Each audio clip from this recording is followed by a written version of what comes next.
Hello friends, my name is Kunal Shinde and you are watching Kunal Films. दोस्तों, आज बहुत ही important विषय पर मैं आज बात करने वाला हूँ।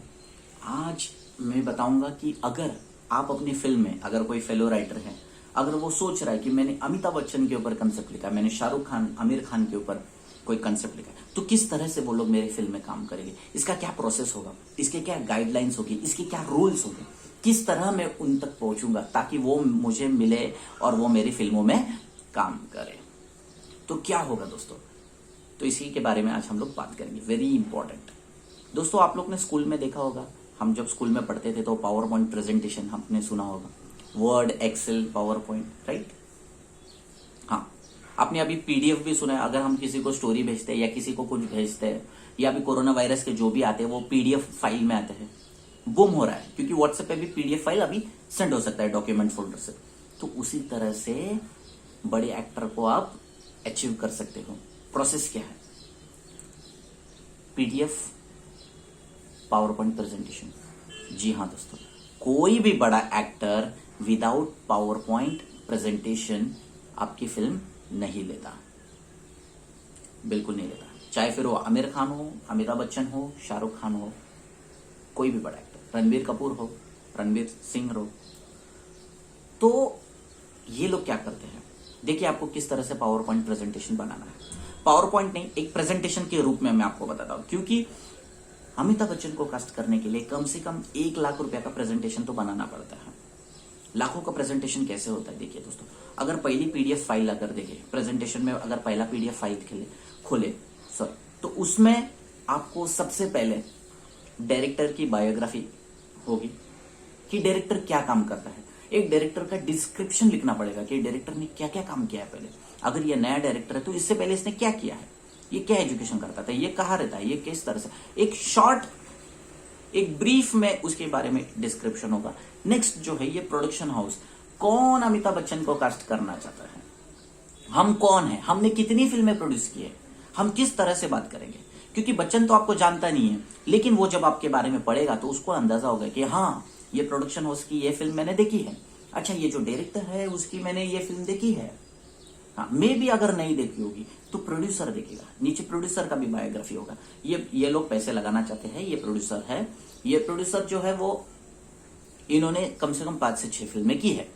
ओके, उसमें से मे भी कोई बड़े स्टार ने आपकी फिल्म देखी होगी या नहीं देखी होगी, वो आगे पड़ेगा। नेक्स्ट जो मेन पार्ट आता है, सबसे इंपॉर्टेंट पार्ट आता है स्टोरी का नरेशन।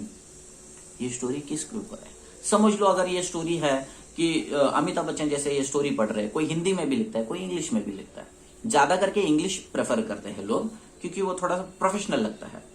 तो वहां पर लिखा है, सब मैं हिंदी में आपको बताऊंगा कि एक इंसान की कहानी जो 60 की उम्र में मर चुका था, फिर वो भूत बन जाता है और वो भूत बनकर ऊपर चला जाता है। जब आसमान में बहुत सारे भूत उसको देखकर हंसते हैं, उसे कहीं जगह नहीं मिलती, तो उसे फिर से धरती पर छोड़ा जाता है। अगर वो धरती पर आता है तो वो लोगों को डराता है, वो भूत।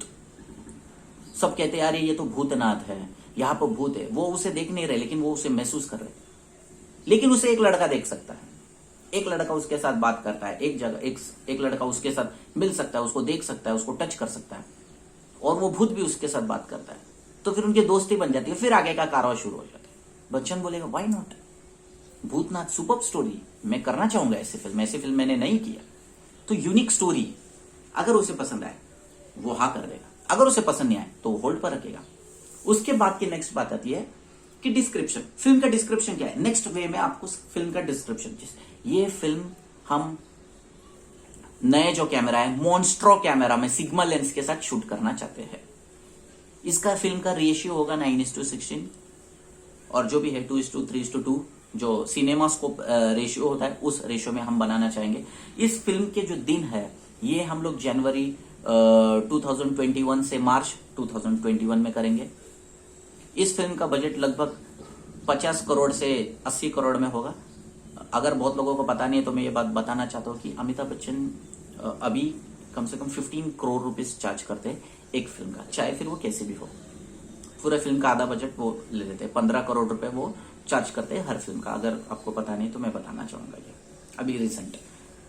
फिर उसके बाद ये किस तरह शूट होगा, ये कौन सी जगह पे शूट होगी, इसके लोकेशन आपको बताएगी। टेंटेटिव लोकेशन हमारे ये है आधी फिल्म सिटी में शूट होगी, आधा हम लोग सेट बना के काम करेंगे, आधा धारावी में काम करेंगे, जैसे मैं भूतनाथ का एग्जांपल लेके बता रहा था। और फिर उसके बाद शूटिंग डेट होने के बाद ये कब तक होगा, ये रिलीज डेट कब तक होगा, इसका एक टेंटेटिव कितना काम करेगा। फिर उसके बाद फिर बच्चन बोलेगा कि अपने डायरी में पीए से मिलके या उनके जो भी मैनेजर है और उनकी जो एजेंसी है उसमें देखकर कोई बड़ा एक्टर फिर वो बताएगा कि नहीं इतने इतने डेट पे मैं नहीं हूं, या मैं इतने इतने डेट पर हूं। अगर जब वो हूं बोलता है तो उसके बाद का नेक्स्ट प्रोसेस आता है, बच्चन बोलता है ओके कॉल देम। फिर जब राइटर डायरेक्टर आते हैं फिर बच्चन को front man to man Amitabh Bachchan के सामने या कोई भी बड़े कलाकार के सामने वो स्क्रिप्ट वो नरेट करते हैं, किस तरह से सीन होगा, किस तरह से डायलॉग होगा। फिर एक बात हमेशा याद रखना, वो आपको क्रॉस क्वेश्चन करेंगे, हमेशा करेंगे, आपको बहुत अलग अलग क्वेश्चन पूछेंगे, अगर ऐसा करे तो, अगर ऐसा करे तो। बड़े एक्टर का क्या है ना, सजेशन देते हैं, नहीं इसको हम लोग इस तरह से करेगा तो आपको कैसा लगेगा, वाई नॉट। लोग तो सीधे बोलेंगे वाई नॉट। देखिए हमेशा बात थी, एक बहुत इंपॉर्टेंट बात मैं आपको बताना चाहता हूं, आप हमेशा याद रखें कि जब एक बड़ा एक्टर रहता है, आमिर खान पकड़ लो, तो डायरेक्टर को और राइटर को उसका सुनना पड़ता है। अगर वो ना बोल दे तो नहीं अगर आप चेंज नहीं करे तो मैं आपके साथ काम नहीं कर सकता। वैसे भी आमिर खान बोलते हैं अगर सिचुएशन समझ के चेंज करने वाला इंसान अगर मेरे फिल्म में नहीं है तो मैं उसके साथ जिंदगी में काम नहीं करूंगा। सेकंड, अगर एक बड़ा राइटर है, विजेंद्र प्रसाद, अंजुम राजावल्ली जैसे बड़े बड़े जो राइटर है, ठीक है ना, ये राइटर अगर बोल दे कि नहीं ऐसे ही होगा तो बड़े बड़े एक्टर को और डायरेक्टर को वही काम करना पड़ेगा। अगर समझ लो बड़ा डायरेक्टर है, रोहित शेट्टी पकड़ लो, तो फिर राइटर को और जो एक्टर है उनको समझना पड़ेगा कि नहीं जो डायरेक्टर चाहते हैं वैसे ही करेंगे हम लोग, वो अगर चेंज कर दे तो वैसे ही करेंगे। तो इस प्रकार से ही काम होता है दोस्तों। तो सजेशन के बाद जब वो बात बढ़ेगी फिर उसके बाद ये सब अप्रूवल होता है, फिर एग्रीमेंट होता है। एग्रीमेंट होने के बाद सब वो पढ़ लेने के बाद जब नरेटर से जो हमारे राइटर है उनसे नरेट करने के बाद जब फिल्म आगे हो जाती है, ठीक है, बात हो जाती है, फिर वो साइनिंग अमाउंट, चलो मैं ये फिल्म साइन कर रहा हूं, फिर वो एग्रीमेंट बनता है।